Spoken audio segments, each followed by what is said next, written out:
On planet Korak 7, death doesn't stalk the jungle. It rules it. The Threxel is no mere predator. It is nightmare wrapped in muscle and fang, a relic of evolution's wrath. Every species in the galaxy knows the rule: stay away from the Threxel, but the human didn't. We watched through satellite feeds as he approached the dying beast, unarmed, slow, unafraid. We laughed when he knelt beside it, bleeding from wounds that should have scared even him. We laughed harder when he offered food, whispering as if it understood. But when the Threxel opened one eye and ate from his hand, the laughter began to falter. When it rose to its feet days later and walked behind him like a shadow, we stopped, laughing all together. It didn't kill him. It followed him, defended him. That's when we realized the galaxy's most feared apex predator wasn't wild anymore. It was his pet now. Korak 7 was not a planet. It was a warning. Dense emerald, jungles spread across every inch of its scorched equator, shrouded in fog, alive with sounds that didn't match any catalogued fauna. Nothing that evolved here did so to be seen, or to be merciful. From orbit, it looked serene. From the ground, it was hell-layered in moss. On board the observation platform, Verity's gaze, alien scientists, mercenaries, and corporate sponsors sipped nutrient blends while monitors displayed real-time feeds from the latest batch of Earth's planetary explorers. "They sent another human?" snorted a feathered Viscari analyst, tapping her beak against the rim of a data tablet. "Have they not seen the mortality logs?" "Humans don't care about odds," replied a grizzled Sithal merc. "That's what makes them fun to watch. They bay." Camera panned to a lone figure moving beyond the perimeter beacon. "No authorization code. Who the hell is that?" "Gareth Hale," muttered a Terran liaison. "Ex-soldier, turned biologist." "Oh, so he's both insane and educated." Gareth moved through the underbrush like he'd been born into it. Quiet, calculated. His rifle stayed strapped across his back, untouched. He didn't need it. The real threats on Korak 7 didn't give you time to aim. He'd gone off-grid, 6 hours earlier, ignoring mission parameters. His team's calls went unanswered. The ship's AI pinged his coordinates twice. He'd muted it. The jungle thinned as he descended into a gully where the trees stopped growing. A dead zone. Nothing chirped. Nothing hunted. The silence itself was a warning. And that's where he found it. At first glance, the creature looked like a hill of obsidian and scale. Then he saw the faint twitch of breath. It was impaled on a jagged, broken spike of some ancient canopy fall. The wound had ruptured its lower flank and chest. It was a Threxel. The name alone paralyzed most trained soldiers. Reptilian, quadrupedal, and standing 3 meters tall. At the shoulder, the Threxel was the apex predator on this world, and possibly any other. Razor teeth, armor-plated scales, intelligence, speed. No known species hunted it. Many had tried. None had succeeded. Gareth didn't freeze. He knelt, back aboard Verity's gaze. Every screen zoomed in. No armor, no drone escort. He's either brave or brain dead. Get the playback feed rolling, and this'll be good for the Human Hubris series. They watched as Gareth unhooked his field pack and pulled out water, gauze, and ration strips. Is he feeding it? Gareth laid the protein ration gently on a flat stone. The creature was barely breathing. Its massive side expanded in wet, ragged gasps. Blood, dark blue-black, pooled around it in a seeping halo. He spoke softly. Not in words the Threxel could understand, but in tone. Low, deliberate, calm. "It's all right," he said, voice carrying the weight of someone who'd been through worse. "No one's here to hurt you." Its eyes remained shut, but its nostrils fluttered. He didn't touch it, not yet. He just sat near it, unarmed, and stayed still, watching, waiting. Why isn't it tearing him in half? Maybe it's too far gone to care. Maybe it knows. Maybe the human's not a threat. You're saying it recognizes weakness? That's worse. It should kill him. No, murmured the Viscari analyst. It should try. But it's not. An hour passed, then another. Gareth returned each day, always with food, always sitting closer. On the third day, the jungle had shifted. Predators circled just outside the dead zone, sensing vulnerability. But none approached. The Threxil still radiated a kind of predatory aura. Even dying, it was top of the food chain. He set the food down again. This time, closer, a meter away. The beast's side hitched, its nostrils flared. A deep guttural rumble trembled through its chest. Gareth didn't move. "That's it," he whispered. "You smell it, don't you?" He tossed the food closer, not at it but within reach. The sealed ration bounced once and slid near its paw. Silence.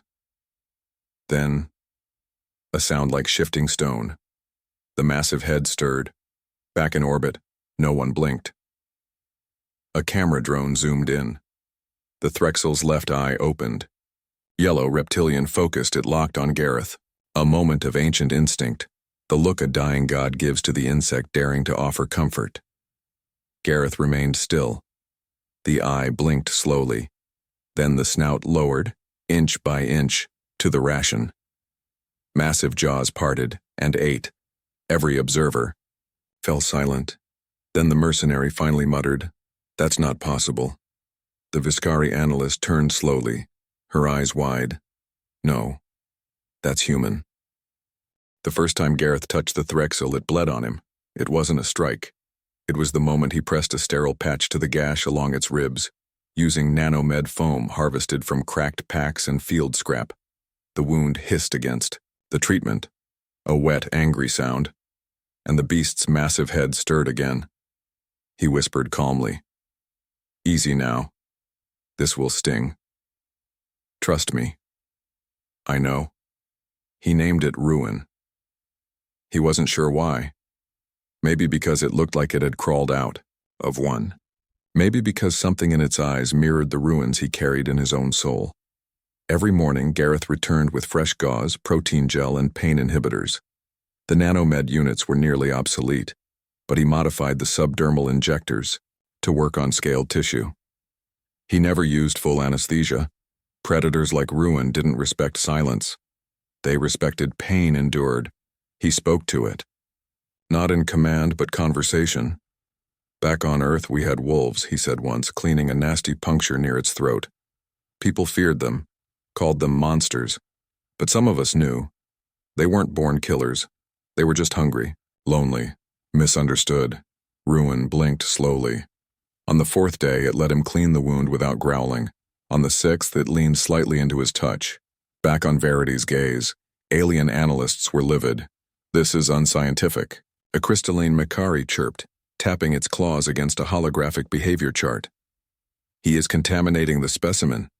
Emotional imprinting is not data collection." "He's trying to bond with it," said a younger Terran observer, amused. "It's called empathy.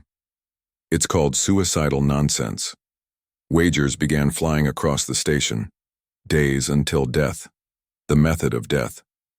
Whether Gareth would be eaten whole or torn limb by limb. The running pool sat at 10,000 galcreds. The Viscari analyst said nothing. She just watched the feeds, transfixed. By the second week, Ruin was standing. Its gait was uneven, its breath labored, but its eyes, they gleamed now. A fierce, feral light, not of rage, of awareness. It followed Gareth, not closely, not always, in sight. But it mirrored him. When Gareth walked, Ruin moved behind. When Gareth knelt, it stopped and watched. When Gareth spoke, Ruin listened. He taught it a few things. "Stay," he would say, holding up a palm. The beast would growl, snort, but halt. "Come," he'd try next, backing away. Ruin would pause, considering, then move forward. Not in charge, not hunting, but with him. The first time it licked his arm after eating, Gareth barely breathed. "I've had worse kisses," he muttered, wiping slime off his sleeve. One night while Ruin slept in a shallow, fern-covered trench it had dug for itself, Gareth sat beside a flickering fire and stared into the dark. He remembered another night. Flashback. A decade ago, deep in the frost-bitten wastes of the Balkaran, wastes on Earth, Gareth was a young corporal with a shattered squad and no evac. Wolves had stalked them for 3 nights, silent, lean, hungry. One soldier panicked, shot into the snow. Big mistake. The pack retaliated, took 2. Gareth didn't fire. Instead, he left meat on a rock. A day later, the Alpha returned it, uneaten. But it didn't attack, just watched. By the 5th day, the wolves stopped circling. When the rescue team arrived, the medevac pilot swore he saw a pack of wolves flanking Gareth from the ridge. He never denied it, never confirmed it either. "I don't tame monsters," Gareth whispered to the flames. "I let them see I'm not one." It was on the 15th day that trouble came. A dropship tore through Korak's cloud line. Loud, stupid, unannounced. The sigils were mercenary. Black glyphs on rust-red hull plating. The ship bore the crest of Mern Syndicate, known for salvage ops that often blurred the line between retrieval and robbery. Gareth didn't hear it first. Ruin did. The beast lifted its head, ears twitching. Then it sank back into the trees like a whisper made of scales and shadow. 3 mercenaries dropped boots first near the clearing, weapons drawn. "Scan says life signs nearby," one grunted, leveling a plasma rifle. "1 human. Some massive bioform, probably dead. Let's tag it and haul out." They found Gareth crouched near the stream, rinsing cloths. "Hands up, scientist," the leader barked. "We're here to collect dangerous remains." Gareth looked up, slow, calm. "It's not a specimen." "Doesn't matter. The client paid for proof of death. Tag the body. If the creature's still alive, we make it dead." Gareth said nothing. The trees said everything. A shadow moved, a ripple in the green. Then Ruin stepped from the undergrowth, towering, silent, rage incarnate. The merc swore, stumbling back. Target sighted. "Engage!" The first didn't get the chance. Ruin slammed into him like a freight train wrapped in knives. His body went airborne, torn in half before it hit the ground. The second screamed, fired wildly, plasma bolts scoring bark and rock. Ruin lunged low, jaws crushing the rifle, then the arm holding it. The third turned to flee. Ruin pounced. It was over in seconds. Then, silence. Ruin stood in the center of the blood-soaked clearing, chest heaving, eyes wild. It turned, slowly, and faced Gareth and waited. Gareth stepped forward. The beast growled, low and unsure. Its instincts warred with something deeper, trust, loyalty. Gareth placed a hand on its massive snout. The growl stopped. Ruin exhaled. Then, to the astonishment of the orbital observers, it did something no one expected. It wagged its tail. Back. On Verity's gaze, the silence was stunned. The Viscari finally spoke, her voice quiet. "It didn't kill for hunger. It killed for him." "No predator bonds like that," one of the analysts stammered. "You're right," she replied. "No predator does, but maybe it's not just a predator anymore." Gareth looked at the corpses, then at Ruin. He didn't praise. He didn't scold. He just said, "You did what you had to." Ruin chuffed, a deep, breathy sound that almost resembled a sigh. Together they walked back toward the trench, man and monster, or perhaps something else. And from that day forward, no creature, man, alien, or beast, stepped into their jungle without the silent question, "Is that thing still with the human?" Because the answer to that determined whether you lived or vanished. They called it the footage heard across the stars, grainy at first, drone cams, helmet feeds, and satellite glints, but unmistakable, a human, kneeling beside a beast the size of a hover tank, petting its blood-slicked snout like it was a family dog. In the background, 3 dead mercenaries and the untouched corpse of a 4th who'd tried to crawl away. Then came the kicker. The beast, a Threxil, wagged its tail. Galactic net went wild. News feeds erupted across civilized space. Insane. Human makes friend with death lizard. Apex predator becomes loyal companion. Earthling biologist or beast whisperer. Galactic apex protocols at risk. The footage hit different species in different ways. The amphibious Kunari laughed until they choked. Classic humans, always hugging the things trying to kill them. The crystalline Makari froze trade negotiations. If they can bond with Threxels, what's next? Void stalkers? The militant Oroxian clans? They weren't laughing. They were recruiting, and across thousands of comm channels, bets changed. No longer if Gareth would die, but how far he'd take it. In quiet military chambers orbiting the twin suns of Alaxis, leaders of alien fleets watched the footage on silent repeat. Imagine if they do this on purpose, one admiral muttered. Send teams to tame planet killers. You can't tame apex predators. The screen replayed Ruin's charge through armored mercs. You sure? A Varelian general narrowed his 6 eyes. What if the humans aren't conquering planets with fleets anymore? What if they're sending friends? On day 23, a long-range comm drone descended from orbit to Gareth's camp. It unfolded like a flower, projecting the rotating insignia of the Galactic Council. A voice crackled through. Gareth Hale, you are summoned under Accord 17C to stand before a designated council representative. Bring the creature, no weapons, no surveillance drones, you will not be harmed. Ruin loomed behind Gareth, its nostrils flaring at the sound. Gareth folded his arms. You're late. The council rep was not what he expected. She arrived alone, tall insectoid with compound eyes and wings tucked beneath a glimmering robe. A Takari diplomat, neutral and ancient. You named it Ruin, she said, gazing at the beast. Why? It survived what should have ended it, Gareth replied. Now it brings the same to others. Seemed fitting. They walked the jungle's edge, the diplomat hovering gently above moss. Ruin padded beside Gareth, ever watchful. We've studied the footage. Many consider this bond dangerous.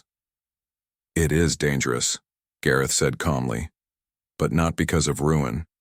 Because you think something this complex can be controlled. Then why do it?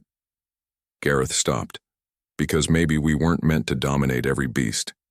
Maybe we're meant to understand them. Maybe we were never top of the chain because of tech or size or strength, but because we saw value in the untamable. She considered him. And if others try to copy you? Let them. Maybe they'll learn patience. Maybe they'll get eaten. He shrugged. Either way, they'll learn. The council didn't accept his idea, but they didn't kill him either. Instead, they brought him and Ruin to a secure facility on Crixa Prime, where apex-level predators were studied under maximum containment. If you're right, the Takari said, we'll need proof. He didn't expect proof to come so quickly. Containment Vault 6, home to a Velkar Hydra, had a breach. No one knew how. The doors were melted from the inside. The creature, a serpentine acid-spitting horror bred in the black seas of Koru 3, slithered out with one thought: kill. Security teams scrambled, pulse turrets fired. Troopers in exosuits were chewed, apart mid-command, the corridors filled with smoke, acid mist, and screams. Gareth was nearby, being debriefed in a sterile observation room. The alarm screamed, then the glass trembled. A soldier burst in. The Velkar is in the east wing, we're being overrun. A low, familiar growl rose behind Gareth. Ruin. The beast had sensed it. Not panic. Purpose. Gareth turned to the council guards. Open. The door. Absolutely not. It'll listen to me. You expect us to release another predator into the chaos? Gareth stepped close, eyes calm but hard. If you don't, none of you will live long enough to regret it. The hallway. Outside was a war zone. Crumpled steel, burned uniforms, melting walls. The Velkar rounded a corner, hissing acid from twin jaws. Ruin stepped forward, slow, low, deliberate. Gareth didn't shout. He just whispered, protect. No hesitation, no fear. Ruin launched. What happened next was recorded by backup cams. The Threxel didn't fight like a wild animal. It fought with purpose, with instinct sharpened by training. Each strike was lethal. Each movement guarded Gareth's position. It tackled the Velkar mid-strike, forcing its jaws upward. They rolled, snarled, tore into each other like living hurricanes. Acid sizzled across Ruin's flank, but the beast didn't flinch. Instead, it locked its jaws around the Velkar's central neck, driving it into a bulkhead with a roar that shattered lights. Troopers who had once aimed at both creatures now stood in stunned silence. The Velkar stopped moving. Ruin turned, eyes blazing. Then, padded back to Gareth and sat. The silence that followed wasn't just awe. It was fear, the kind of fear that only emerges when you realize your top weapon isn't yours anymore. It's someone else's friend. Later in the council's inner chamber, whispers circled. Apex class responded to a human command. Not a pet, a partner. Is this a new form of warfare? Some wanted Gareth detained. Some wanted Ruin studied further, dissected if needed. But the Takari diplomat overruled them. No, she said. We summoned him for answers. He gave them. Her voice rang across the chamber. Not domination, not obedience, but understanding. Outside, Gareth tended to Ruin's burns with steady hands and soft words. The beast rumbled, exhausted but proud. You did good, he murmured, pressing a patch over the scorched shoulder. You showed them what we are. Ruin licked his cheek, gently, deliberately, then curled beside him like a mountain settling into place. For now, at least, they were safe. And across the stars the message spread like wildfire. If you see a human and look behind him, if something's watching you, it may not be prey. The offers came fast. Within days of the Velkar incident, Gareth's name was on the lips of every military contractor, council armory director, and planetary defense minister in the Spiral Arm. The Oroxian Empire offered him a private fleet and a legion of cloned predators to domesticate. The Varelian sovereigns wanted him to train Apex-class creatures for anti-rebel operations. Even Earth's own Terran Assembly sent a sleek, pre-approved contract titled Project Beastguard, Domesticating Death for Peace. He read every line. Then, shredded it all into a campfire. I don't need a war, he muttered, feeding the flames with red-stamped parchment. And Ruin doesn't need a leash. Instead, Gareth built something radical. On the edge of the scarred wilderness of Crixa Prime, just past where the trees still whispered of violence, he broke ground on the Apex Communication Initiative, ACI, a research center unlike any other. Its mission wasn't to train war beasts, it was to talk to them, to listen, to learn. Humans and aliens worked side by side. Xenobiologists, ethicists, scent language programmers, even poets, all trying to understand the unspoken. And at the heart of it all stood Ruin, not as a prisoner, not as a weapon, but as co-founder, symbol, and living myth. It didn't take long for trouble to find them. The old power blocks, especially the military elite, didn't like what they saw. The balance of fear had shifted. Before, apex predators were deterrents, terror weapons caged behind glass and plasma grids. Now, they saw a possibility. The idea that these monsters, once barely controllable, might ally with the humans who fed them. It was too unpredictable, too human. And so, from shadowy fringes of space, rival factions stirred. Some tried to buy out the program, others sent spies. A few hired mercenaries, and one, eventually, sent an assassin. It happened during a summit, a symbolic gathering of alien diplomats hosted at ACI's open-air amphitheater. Ruin stood beside Gareth, eyes scanning the crowd. Gareth was explaining a breakthrough in ultrasonic mimicry, the way certain apex species responded to specific emotional cues. That's when the shot came, a glint. A pulse, a scream from the back row, and in an instant, the tranquil air shattered. Ruin moved faster than sound. The projectile, a microfilament dart laced with neurotoxins, would have struck Gareth square in the heart. It never made it. Ruin leapt between. The dart struck his shoulder, his body absorbed it, and then everything around him froze. He didn't roar. He didn't thrash. He moved like a storm behind silence.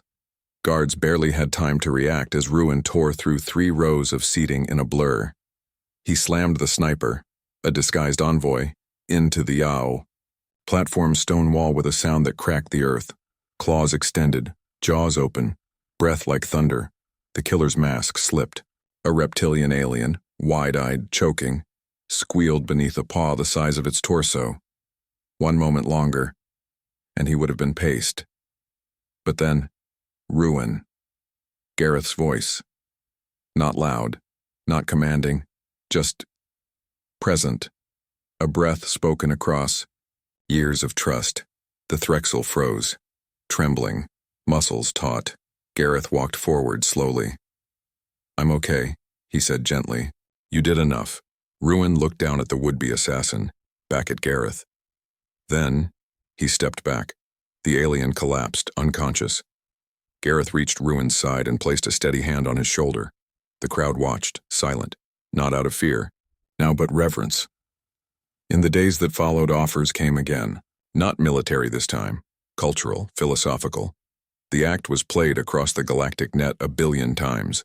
The beast who could kill armies, and chose not to, because a human asked him to. "You could have let him die," Gareth said later, cleaning the wound on Ruin's flank. "Would have been easier." Ruin growled low, a sound not of agreement or denial, but something older, a kind of knowing. "You're more than instinct," Gareth murmured, and they finally see it. But Gareth also knew something else. They would never stop trying. The factions, the fear. So long as Ruin remained, he would be a symbol of change, of challenge, of the idea that monsters could love, and love terrified people far more than teeth ever could, so he made a choice. They returned to the jungle. No guards, no drones, no council eyes, just Gareth. And Ruin. The old clearing was overgrown now. Vines coiled around the broken shuttle wreckage. Moss covered the fire pit where Gareth once cooked ration bars for a dying predator. Ruin stood still, watching. Gareth reached into his bag and pulled out the old collar. It was worn, burned, faded. "I brought this when I thought you needed it," he said, "to prove you were mine." He knelt, removed it gently, held it up between them. "You're not my pet." He let it drop to the forest floor. "You're my friend. You can go if you want." Ruin blinked slowly, head tilting. Then, the beast stepped forward, nudged Gareth's hand with its massive snout, and followed him into the wild. In time, they would vanish from records. Rumors would persist of a man and his monster, walking through alien storms, settling ancient beasts with a whisper. Some called it myth, others, warning. But Gareth never cared for what they called it. He had what he needed. And one truth remained. They feared Ruin because they thought he was a monster. But they feared me more because I showed monsters can love us back.